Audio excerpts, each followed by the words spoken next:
Sahabat, kita lanjutkan sejarah singkat seorang Rohana Kudus, pendidik jurnalistik wanita pertama di Indonesia dan pahlawan perjuangan pergerakan dari tanah Minangkabau. Sebelum mendirikan Rohana School pada Februari 1911, Rohana memutuskan untuk mendirikan suatu perkumpulan pendidikan perempuan yang lebih terorganisir bernama Kerajinan Amai Setia.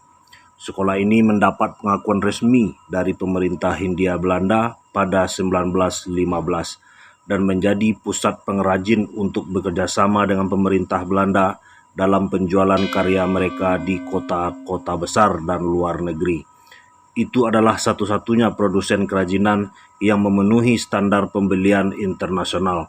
Sekolah ini terletak di Nagari Koto Gadang, Kecamatan Empat Koto, Kabupaten Agam, dan bangunannya masih berdiri sampai sekarang.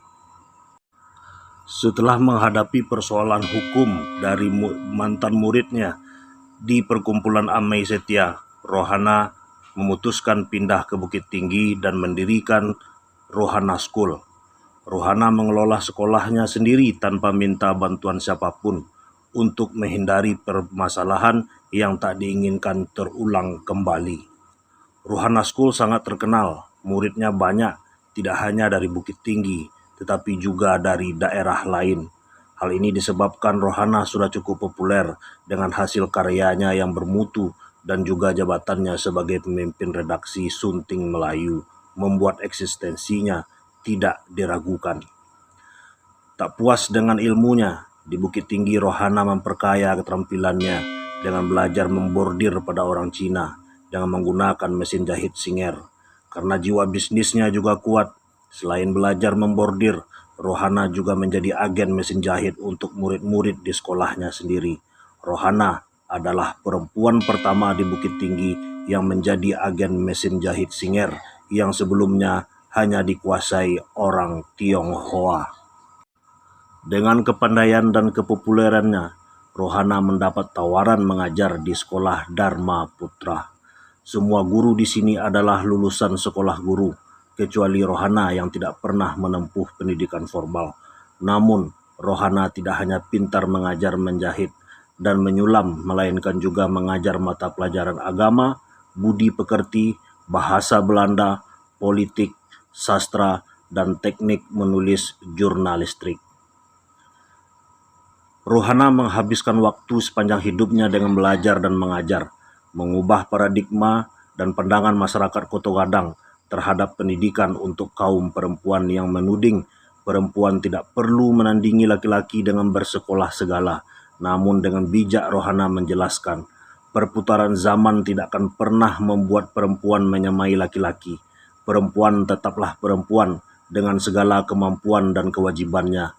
Yang harus berubah adalah perempuan harus mendapat pendidikan dan perlakuan yang lebih baik. Perempuan harus sehat jasmani dan rohani, berakhlak dan berbudi pekerti luhur, taat beribadah yang kesemuanya hanya terpenuhi dengan mempunyai ilmu pengetahuan. Emansipasi yang ditawarkan dan dilakukan Rohana tidak menuntut persamaan hak perempuan dengan laki-laki, namun lebih kepada pengukuhan fungsi alamiah perempuan itu sendiri secara kodratnya untuk dapat berfungsi sebagai perempuan sejati, sebagaimana mestinya juga butuh ilmu pengetahuan dan keterampilan. Untuk itu diperlukannya pendidikan untuk perempuan. Pada awal tahun 1921, Rohana meninggalkan Sunting Melayu untuk alasan yang tidak diketahui, dan Sultan Maharaja menunjuk putrinya sendiri, Retna Tenun, sebagai editor baru.